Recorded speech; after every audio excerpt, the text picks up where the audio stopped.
मेरे बच्चों, तुम मेरे इस उग्र रूप को देखकर भयभीत हो जाते हो, पर जान लो, मेरा क्रोध तुम्हारे लिए नहीं है।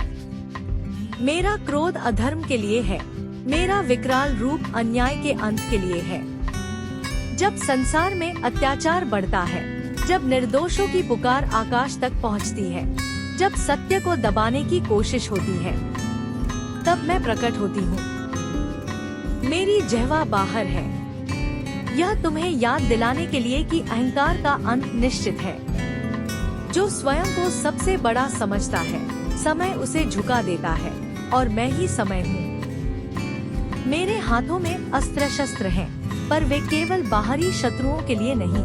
तुम्हारे भीतर जो भय है, जो आलस्य है, जो संदेह है, वही असली राक्षस है। उन्हें समाप्त करो। मैं विनाश करती हूँ, पर केवल उस चीज का जो तुम्हें आगे बढ़ने से रोकती है। पुराना टूटेगा तभी नया जन्म लेगा। रात गहरी होगी तभी सुबह उजली होगी। मेरे बच्चों, तुम मुझे शक्तिशाली मानते हो, पर तुम्हारे भीतर भी वही शक्ति है। जब तुम अन्याय के विरुद्ध खड़े होते हो, जब तुम सच बोलते हो भले ही अकेले हो, जब तुम डर के बावजूद आगे बढ़ते हो, तब तुम मेरे ही स्वरूप हो। मेरा काला रंग शून्य का प्रतीक है। शून्य में सब समा जाता है, दुख भी, पीड़ा भी, भय भी। अपने दुख मुझे सौंप दो, अपनी चिंता मुझे दे दो, मैं तुम्हें साहस दूंगी। याद रखो, भक्ति केवल मंत्रों से नहीं, बल्कि कर्मों से होती है।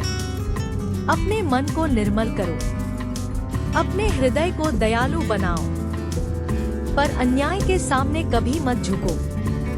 मैं माँ हूँ, ममता भी हूँ, मर्यादा भी हूँ, विनाश भी हूँ, निर्माण भी हूँ। जब तुम गिरते हो, मैं संभालती हूँ।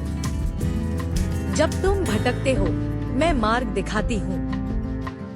पर चलना तुम्हें ही होगा। डर को त्यागो, अपने भीतर की शक्ति को पहचानो। अंधकार से मत भागो, उसे चीर कर प्रकाश बनो। जब भी तुम्हें लगे कि तुम अकेले हो, अपनी आंखें बंद करना।